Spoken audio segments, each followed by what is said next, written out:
God told Isaiah to go preach to people whose ears he had already shut. Let that settle. Not, go preach and it will be hard. Not, go preach and some will reject you. God looked at Isaiah in the throne room, right after the coal touched his mouth. Right after he said, "Here I am, send me," and said, "Go, say the words, and they will not hear you. I am making sure of it." That is in your Bible, Isaiah chapter 6. It is not a footnote, it is the commission. And here is what nobody talks about. That is not unique to Isaiah. That is the job description for all of them. Every prophet God ever called in the Old Testament was handed the same impossible assignment. Dressed in different clothes, set in different centuries, sent to different kings and different crowds. Same wound every time. And that wound, when you trace it from Moses to Malachi, when you see the shape of it, when you understand what it actually was and why God kept asking his messengers to carry it, it will not just change how you read the Old Testament. It will change how you understand your own life. Before we go any further, I need to destroy an image most of us carry without realizing we carry it. When you hear the word prophet, something rises in your mind. A dramatic figure, robes, staff, eyes that have seen things yours have not. Someone who peers into the future and returns with information, a kind of holy fortune teller. That image is not just incomplete, it is almost the precise opposite of what these men actually were. The Hebrew word translated as prophet across the Old Testament is nabi, and the most honest way to render what that word means in practice, based on how it functions across hundreds of texts, is this: a spokesperson. Someone who speaks on behalf of another, not primarily a predictor, a proclaimer. Now, to feel why that matters, you have to stand in the ancient Near East. Every major empire in the ancient world had prophets. The Assyrians, the Babylonians, the Canaanite city-states, all the way down to the Philistine coast. And in almost every case, those prophetic figures were attached to the royal court. Their job was to read the omens, consult the gods, perform the rituals, and return to the king with a message. And that message, in the overwhelming majority of cases, was a sophisticated religious version of, "You are right, your plan is good, the gods are with you, proceed." They were yes men with incense. The prophet of Yahweh was built structurally and constitutionally to be the opposite of that. Deuteronomy 18:20 draws the line in the sand. God says the prophet who speaks what has not been commanded or who speaks in the name of other gods, that prophet dies. One job, one assignment. Say exactly what God says. Nothing more, nothing softer. Now think about what that means in practice. In a culture where the king's word was law, where national identity was fused with religious loyalty, where social belonging depended on agreeing with the official version of reality, God placed a specific kind of person, generation after generation, whose entire calling was to stand in front of the official version of reality and say, wrong.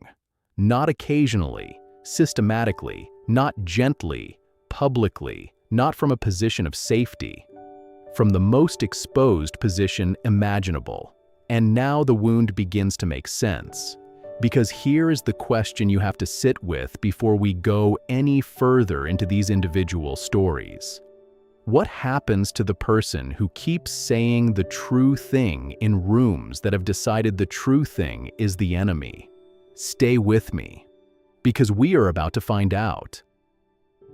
Let us start with Isaiah 6, not the famous part, the part we skip. Isaiah sees the Lord, high and lifted up, seraphim covering their faces, the temple filling with smoke, the foundations shaking.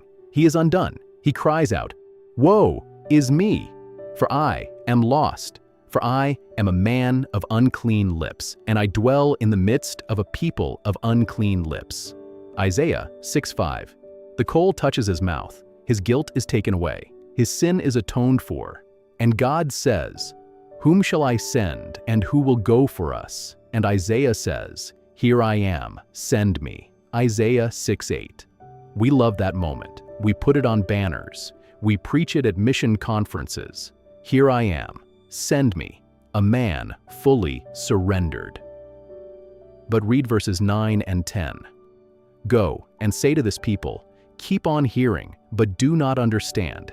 Keep on seeing, but do not perceive. Make the heart of this people dull, and their ears heavy, and blind their eyes, lest they see with their eyes, and hear with their ears, and understand with their hearts, and turn and be healed. Isaiah 6:9-10. Stop. God is not saying go preach, and it will be hard, but eventually they will come around.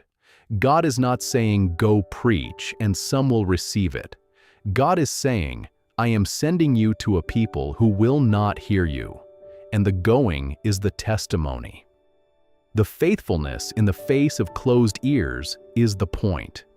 Isaiah's wound was sewn into his commission from the first day, not a bug, not a failure, built in. Now turn to Jeremiah. If Isaiah is the theologian, Jeremiah is the open wound, the most emotionally exposed document in the entire prophetic canon. God called him as a teenager, likely a young man from a priestly family in Anathoth, and from the very beginning the terms were stripped down and brutal. Do not take a wife. You shall not have sons or daughters in this place. Jeremiah 16 verse 2. In a culture where a man's legacy was his children, where social belonging was built on kinship networks, where being at the wedding and the funeral were the two events that marked your belonging to the community, Jeremiah was told he could not marry, could not have children, could not attend funerals, could not attend feasts. He was to stand at the edges of normal human life and preach from the outside of it. And then the rejection came, fast and violent. His own family in Anathoth plotted against him, not strangers, his own bloodline. The priest Pashur had him beaten and put in stocks at the Benjamin gate of the temple. Then he was accused of treason during the Babylonian siege. Then Jeremiah 38:6. So they took Jeremiah and cast him into the cistern of Malchiah, the king's son, and they let Jeremiah down by ropes. And there was no water in the cistern, but only mud, and Jeremiah sank in the mud. No water, only mud. He did not drown, he sat in the mud. And then, after all of it, Jeremiah said this. Chapter 20, verses 14 and 15. Cursed be the day on which I was born, the day when my mother bore me, let it not be blessed. Cursed be the man who brought the news to my father, a son is born to you, making him very glad. This is not poetic overstatement. This is a man in a clinical depressive episode. Textbook symptoms, social isolation, loss of meaning, wish for non-existence, inability to see any future, and it is inside the canon. God did not edit it out. God preserved it, because God was not embarrassed by it. I want to introduce you to a modern man named Marcus. He is not a prophet. He is just a man who finally named a broken pattern in his family and watched the room go completely quiet. Jeremiah sat in the mud. Marcus sat in his driveway, completely isolated. We are going to trace both of them. Ezekiel. Taken to Babylon in the first wave of deportations, before Jerusalem fell, he ministered as a prophet to the exiles by the Chabar Canal. Strange synax, lying on his side for 390 days, shaving his head and dividing the hair into thirds as a parable of what was coming to the city. His entire body became a living sermon for people who were barely watching, and then God said something that stopped me the first time I read it, and stops me every time since. "Son of man, behold, I am about to take the delight of your eyes away from you at a stroke, and you shall not mourn or weep, and your tears shall not run down."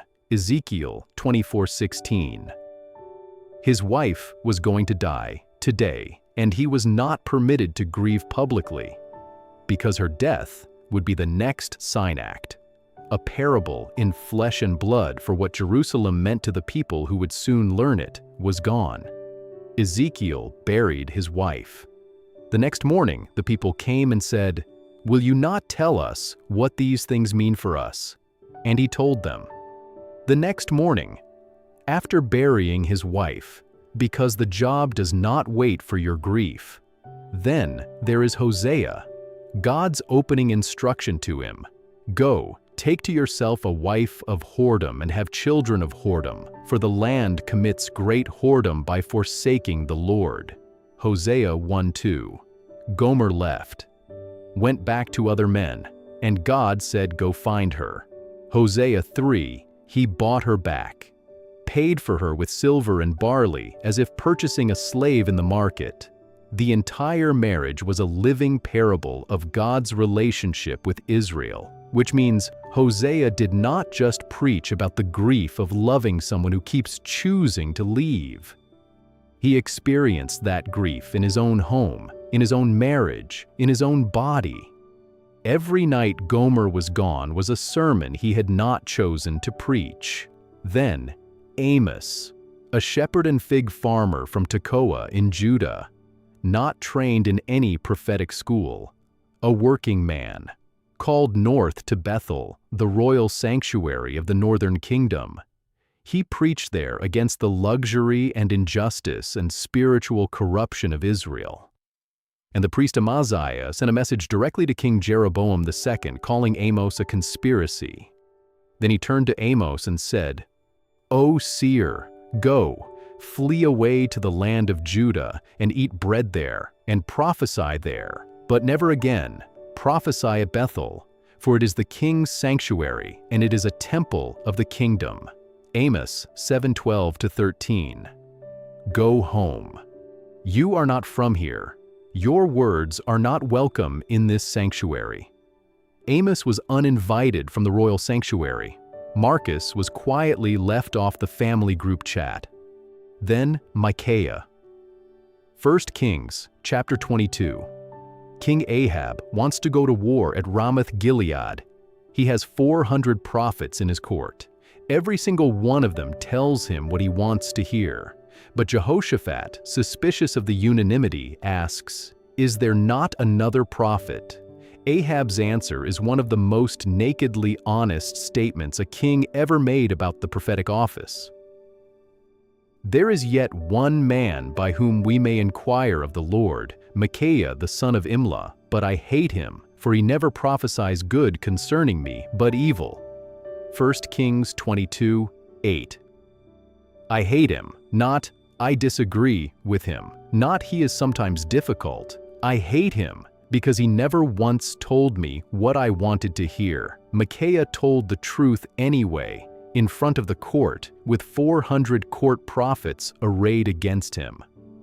And Zedekiah, one of the false prophets, walked across the room and hit him in the face.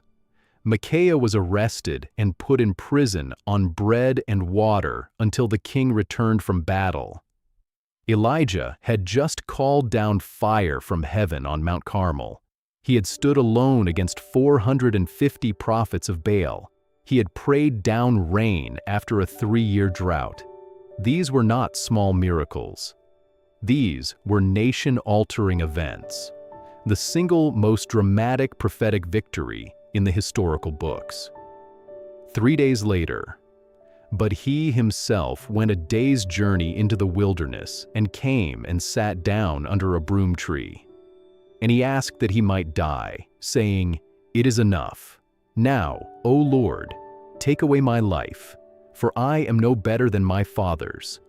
1 Kings 19:4. It is enough. 3 words. That is all. They carry the full weight of a person who gave everything and arrived at the other side completely empty.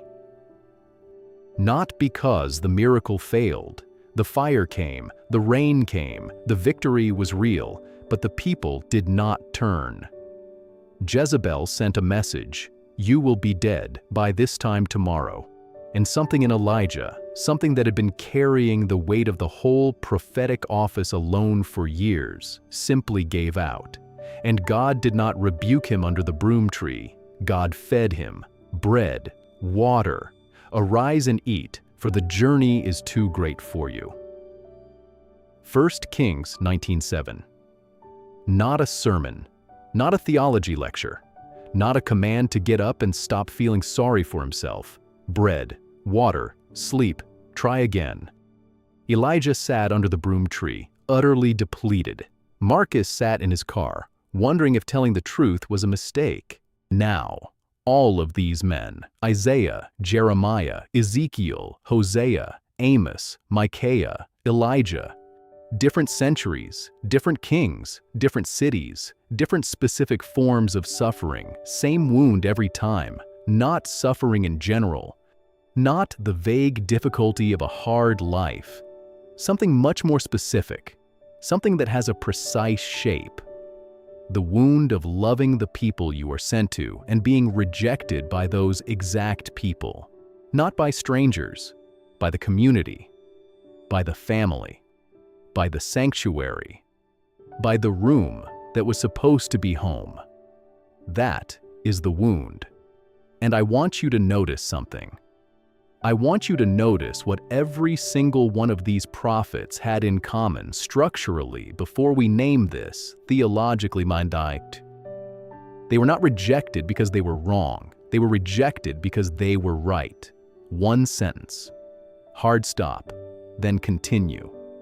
And here is where most people stop reading the story, right before the part that changes everything. I want to take you to a text that most people have memorized as a celebration. And it is a celebration. But when you see what is underneath the surface of how it is built, the entire prophetic story reorganizes itself around a single point. Hebrews chapter 11. The Hall of Faith. We know the beginning.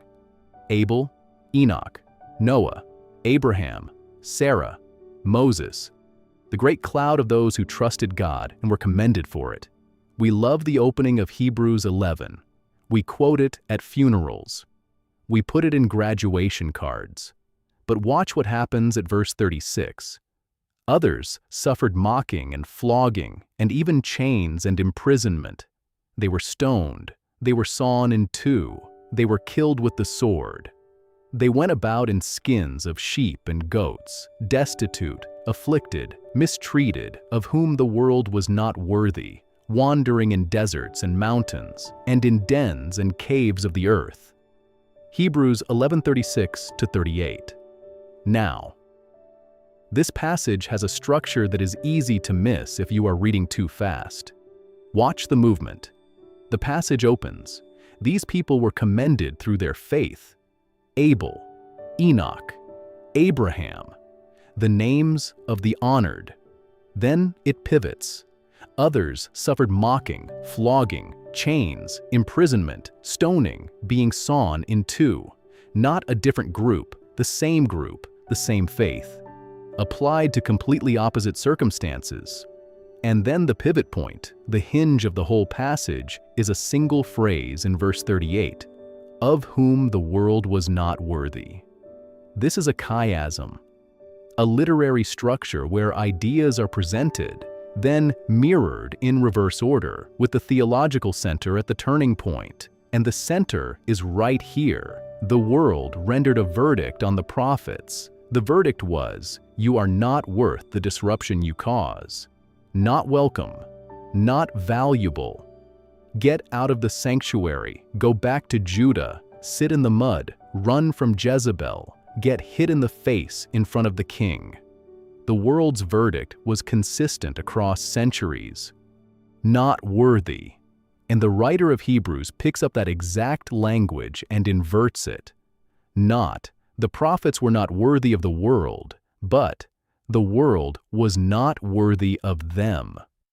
The shame is not on the prophets. It is on the world that could not receive them. This is not just an emotional reversal, it is a legal one. In the ancient honor-shame culture of the 1st century, this phrase would have landed like a verdict in a court, an appeal to a higher jurisdiction. The lower court, the court of public opinion, the court of king and priest and crowd, had rendered its judgment, rejected, not worthy, remove them. The higher court, the writer of Hebrews is saying, has issued a counter-verdict, and the counter-verdict stands. Now hold that image, the counter-verdict, because I need to take you back to Marcus. We have been tracing Marcus. He is a 34-year-old man who loves Jesus, reads his Bible seriously, and for the last 3 years has been trying to figure out how to hold together his faith and the quiet devastation of what faithfulness actually cost him. It started 4 years ago. Marcus grew up in a family with a pattern, not a dramatic one, not the kind you see in movies, the kind that goes unnoticed for decades precisely because everyone has learned exactly how to step around it without stepping on it. A pattern of performance and silence, of looking good on the outside while something quietly rotted underneath. Marcus had been watching it his whole life. He had a name for it by the time he was 30. He had been praying about it for 2 years. At a Sunday dinner, gently, with his hands literally shaking under the table, Marcus named the thing. The room went quiet. Not angry, quiet. The specific quiet that is worse than anger because it contains a decision, and the decision is, we are going to pretend that did not happen. Over the next 6 months, Marcus watched it unfold the way these things always unfold. The text thread that used to move fast went slow, then slower, then stopped. The family gathering at Thanksgiving, where 3 separate conversations happened around him, but not with him, and he drove home at 9 o'clock and sat in his car in the driveway for 20 minutes before he could make himself go inside. His mother called him in March and said, in a voice that was careful and flat, "Marcus, you have always had a gift for making things more complicated than they need to be." He sat with that sentence for weeks, and the question that kept coming back was not, was I wrong about the pattern? He knew he was not wrong about the pattern. The question was, should I have said anything? Is there a version of faithfulness that looks like staying quiet? Is silence sometimes the more Christ-like option? Because the thing nobody tells you about saying the true thing is what it costs. Not in the abstract, in the specific, the particular weight of the group chat that goes silent, the particular ache of the gathering where you are in the room, but not in the room, the particular exhaustion of carrying the truth and having nobody want to take it from you. Marcus is sitting under his own version of a broom tree. Not the wilderness, a driveway in a suburb at 9 o'clock on a November night. And what I want to say to Marcus, what I need the channel to say to Marcus right now, is this. The shape of your suffering has a name, and it is not failure. It is not a sign that you misread the room. It is not evidence that the obedience was wrong. It is the fingerprint of every prophet who was sent before you. Isaiah sat with closed ears. Jeremiah sat in mud. Elijah sat under a broom tree and asked to die. Ezekiel buried his wife and preached the next morning. Hosea bought back the woman who had left him. Marcus sat in a driveway. Same wound. Before I take you to where this has always been heading, I need to pause. If what we are covering right now is giving language to something you have been carrying without words, I want you to think of one person, not a list, one. The person in your life who said the true thing and has been paying for it ever since. Who is exhausted and wondering if it was worth it. Who needs to know that the shape of their suffering is ancient and sacred and has a name. Send this to them. One message. That is genuinely how people like them find something like this. Now, let us finish this. Luke 4. Jesus has returned to Galilee. He goes to the synagogue in Nazareth, the town where he grew up. He reads Isaiah 61. He sits down. Every eye is fixed on him, and he says, "Today this scripture has been fulfilled in your hearing." Luke 4:21. The room is impressed. The hometown boy. The carpenter's son, who turned out to have something to say. They marvel. They speak well of him. And then he keeps talking. He tells them that Elijah was sent not to the widows of Israel, but to a widow in Sidon. He tells them that Elisha healed not the lepers of Israel, but Naaman the Syrian. He is telling them, in the language of the prophets they already know, that the grace of God has never been the exclusive possession of the people who assumed they owned it. Luke 4, verses 28-29. When they heard these things, all in the synagogue were filled with wrath, and they rose up and drove him out of the town and brought him to the brow of the hill on which their town was built, so that they could throw him off the cliff. The hometown, the people who had watched him grow up, the community that should have been first to receive him. They drove him to the edge of a cliff. And Jesus walked through their midst and went away. Stop and feel the weight of that. Because Luke 4 is not just an incident in the ministry of Jesus. It is a summary of the entire prophetic tradition. It is Isaiah preaching to sealed ears. It is Jeremiah sinking into mud. It is Amos being told to go home. Your voice is not welcome in this sanctuary. Every prophet who was rejected by the people they loved is compressed into this one moment, and Jesus does not stand above that tradition and comment on it from a safe distance. He steps into the middle of it. He wears the wound. Now go to Isaiah 53, 700 years before the cross. He was despised and rejected by men, a man of sorrows and acquainted with grief. And as one from whom men hide their faces, he was despised, and we esteemed him not. Isaiah 53:3. As one from whom men hide their faces. This is not abstract theology. This is the language of social exclusion, of shame, of a person so completely marginalized that people turned their faces away rather than make eye contact. This is the language of Jeremiah in the cistern, of Elijah under the broom tree, of Micaiah absorbing a slap in front of the royal court, of Marcus sitting in his driveway at 9 o'clock in November, watching his phone not light up. Isaiah wrote this 700 years before Gethsemane. And now I want to show you something structural. Something about how this whole story is built. Remember the chiasm in Hebrews 11, the counter-verdict. The world said, "Not worthy."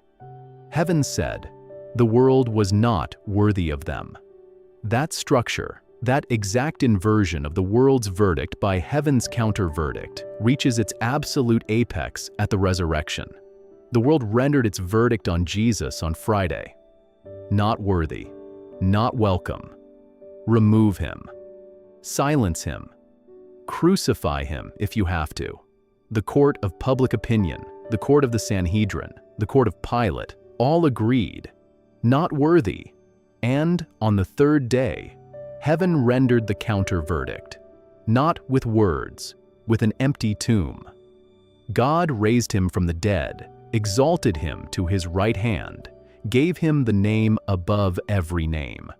The lower court's verdict was not just overturned, it was exposed as the thing that fell short. The world that said not worthy was the thing that was not worthy, and no revision, no appeal, no rewriting of the official version of events could change that. Here is the theological reality that I need you to sit with. The suffering of the prophets was not a series of unfortunate historical accidents. It was not a design flaw in how God deployed his messengers. It was not God failing to protect the people he loved.